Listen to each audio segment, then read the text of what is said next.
Now that we know the difference between research methodology and research methods, let's start with the inner layer of the research onion. The techniques and procedures, in other words, the research methods. And there are two components to this inner layer, data collection and data analysis. In section 3 of the research methods course, which is the section we're in just now, we will speak about data collection. The next section will be data analysis. What are research methods? They are rigorous procedures through which data are collected and analyzed. Again, collected in this section, analyzed in the next section. They can be qualitative or quantitative or multiple. What do I mean by that? Qualitative data is typically words, narrative. Quantitative data is typically numbers. Multiple, as in qualitative and quantitative, can be done through two ways. Either you collect both qualitative and quantitative data, which means both words and numbers, and then you analyze them either quantitatively or qualitatively, or analyze qualitatively or quantitatively stands for statistical analysis for quantitative, and discourse analysis or content analysis or another qualitative analysis method on the other hand. But again, this in the next section.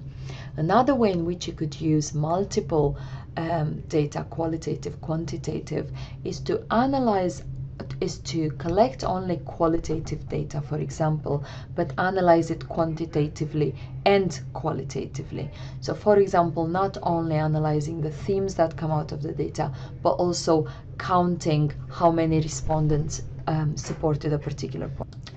Anyway, for data collection purposes, all you need to remember is that data can be qualitative or quantitative in nature, and that in any one research you could find either or a mixture of the two. For your research proposal as well as for your dissertation, you will only be expected to have secondary data. That is, data which you haven't collected yourself. Others have, but not you. Appropriate for secondary data are three types of data collection, if you wish: interviews, documents, and questionnaires. But we call it data collection. Nonetheless, for your purposes, you need to understand that as data sourcing, not collecting. You're not collecting any data yourself. You are sourcing data already collected by others. Now, we're going to start with questionnaires. So one of the three being documents, questionnaires, and interviews. We're going to start with questionnaires. Questionnaires are appropriate for the kind of research using straightforward concepts, straightforward information. So if you want to do research using the concept of motivation, that is straightforward enough. If, however, you want to use the concept of enlightenment, I would argue that that is not straightforward enough to use questionnaires in which this concept, this word is being used, and you would probably need to break it down into simpler components. It is also appropriate to use questionnaires when there is a social climate which is applicable to full and honest answers. That social climate can be given by a political climate, or just the environment in which the questionnaires are being distributed. When there is a need for standardized data from identical questions, questionnaires are basically a set of questions that are the same and are distributed to a large number of people. In different type of research, there are different number of people considered to be as an ideal sample size for questionnaires. For example, consumer behavior type of research would look at 200 people, 200 respondents as being the ideal sample size, whereas other research accepts 50 as a good sample size. Now, also questionnaires are used when there is enough time to allow for delays caused by piloting of questionnaires, posting if the questionnaire is administered by post, or procrastination, in other words, for the respondent postponing answering the questionnaire.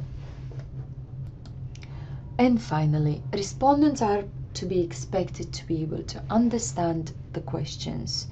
There are implications in terms of age, intellect, access, and eyesight. For example, in terms of age, you would probably not conduct a questionnaire with a 5-year-old who cannot read, because you would need to actually ask the questions face to face, and you need to ask them yourself rather than leaving the 5-year-old with them. But this is an extreme example, because in reality, us in management, we will never get ethical approval to distribute a questionnaire to 5-year-olds. So hypothetical example in this case. There is also a consideration of intellect. For example, that the respondent needs to be able to comprehend what is meant by a question, so have a minimum logical structure that would allow them to comprehend that. Even language comprehension could be an issue. And finally, eyesight, absolutely eyesight. So if you are distributing a questionnaire to a blind person, you may need a special alphabet for that. Questionnaires can be distributed by post, over the phone, face-to-face, email, and increasingly online. And there are advantages and disadvantages to each of these methods of distribution. For example, the post has the disadvantage of time delay, considerable time delay, and perhaps it would affect the response rate, as suggested by this bullet point, by, for example, putting off a particular demographic, for example, the under 30s. I would assume people under 30 years old would not be keen to respond questionnaires by post, and maybe more keen to respond online. Similarly, online may be putting off another category of respondents, for example, the over 60 years old. Finally, on the questionnaire point, and making the link between questionnaires and interviews, is the issue of questions inside either instrument for data collection. There is a fundamental difference between closed and open questions. Closed questions are questions for which you have alternative answers prepared, standardized answers prepared, such as in these two examples. Is your gender male or female is a typical one. Open questions, however, typically start with a how question and essentially invites the respondent to elaborate on a particular topic. So the how question does not expect a well, not well, good, not good, likely, unlikely, yes, no type of answer, but an actual narrative from the respondent. The reason why I'm making this point about questionnaires is obviously not because I would like you to collect any data using questionnaires. Remember, you can only use secondary data, but because I need you to be able to critically analyze the literature you read on any topic, on the topic you've chosen for your research proposal and later on for your dissertation. For example, if particular research has a poor response rate, so just going back to the applicable slide, so if the response rate in a particular piece of research you read about is particularly low, say 10%, look at how the research was conducted. If they say it was based on questionnaires distributed by post, then do reflect on that in your literature review. Just make the point that this is the result of the research. However, this research was done in this particular way, and had it been done in this other way, the results might have been different. Therefore, and then reflect on any follow-up research that may have dealt with that particular problem. This basically means being critical in your literature review, and this is important. So we learn about methodology not only to allow us to do it ourselves, but also to allow us to be critical when we analyze other people's research. Now, the second research method I want to talk to you about is interviews. It is one of the most commonly used tools in qualitative research.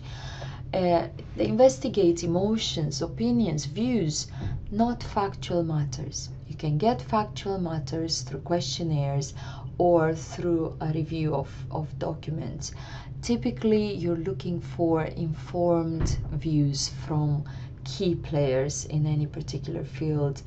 They don't necessarily have to be experts, but they need to be the kind of people that would be able and willing to elaborate, to explore a particular issue at length. Interviews typically contain open-ended rather than closed-ended questions. So how questions are typical for interviews. This is an example of an interview instrument, what we would call an interview instrument. So a collection of questions, okay? A lot of how questions in there. Not so many what questions. What are the advantages and disadvantages of something? Quite unusual for an interview, but perhaps also expecting narrative, okay? They can be unstructured, semi-structured, or structured. The structured ones are not very dissimilar to a questionnaire. So it's a clear set of questions which are repeated for all respondents. Yes, in that way it's not very dissimilar. It is somewhat dissimilar because it doesn't typically contain closed questions. Remember, the questions for which there are predetermined answers, but a clear list of questions which always repeat to all respondents. Unstructured, on the other side of the spectrum, unstructured questions or an unstructured interview is typically in topics that we know very little about, topics that we are at the very beginning of trying to understand them. One off the top of my head would be social media, although we've already started understanding it. But if you think of social media, say 10 years ago, when Facebook was in its infancy, we knew very little about it, and if we were to do a research on it, we would probably engage in an unstructured interview type of data collection. The unstructured interview develops like a conversation, like a simple conversation, where interview questions are not determined. They flow with the conversation. Now, the most used type of interview is the semi-structured interview, where there is a list of questions, but they may or may not all be asked to all respondents. And there would be a degree of adaptability and variability in the way in which the questions are asked, or the order in which the questions are asked. An example of research done with semi-structured interviews is mine with Communis in 2012, management accounting research. I'm sure I have a copy just here to show you. This one here. Okay, feel free to find it through the university library service. Okay. Finally, documents. For example, policy analysis or content analysis of policy documents or of records or of reports. They may reveal quantitative data or qualitative data or both. So for example, this research here by an author whose name I can barely pronounce because I think it's French. So just not to make a mistake about it, let's just view the name rather than pronounce the name. Okay, I have it somewhere here. Let's try and get it for you. Here it is. So it is a documentary research where data is in documents, I think policy documents. Okay, content analysis of policy documents. Okay, and if you look at the abstract alone, you will see enough numbers to suggest that it is quantitative data that the authors were interested in. On the other extreme, Parton 2012 used qualitative data, but again from not policy documents this time, adverse events reports. So from Maria Colwell to Victoria Klimbia, these are victims of a particular similar set of circumstances, and there were public inquiries undertaken in both cases, in each of the cases, and the results are purely qualitative, in other words, just narrative. Okay, the numbers are typically referring to years and not anything else. Okay, so this is an example of documentary research with quantitative data. In some cases you'll find examples of both qualitative and quantitative data. Now, let me just finalize this subsection of the methodology section by saying that in terms of data collection, all you need to worry about is sourcing the data, not collecting it firsthand, okay? And possible sources for data are, for example, websites, reports, and increasingly blogs, social media, news agencies, content repositories, such as, for example, BBC iPlayer or 4OD. May I attract your attention to chapter 8 in Saunders's book, page 304. It's called Using Secondary Data. And at page 307, you will have a nice diagram of secondary data sources. And some examples of databases on page 306. So just for your information as to sources for data.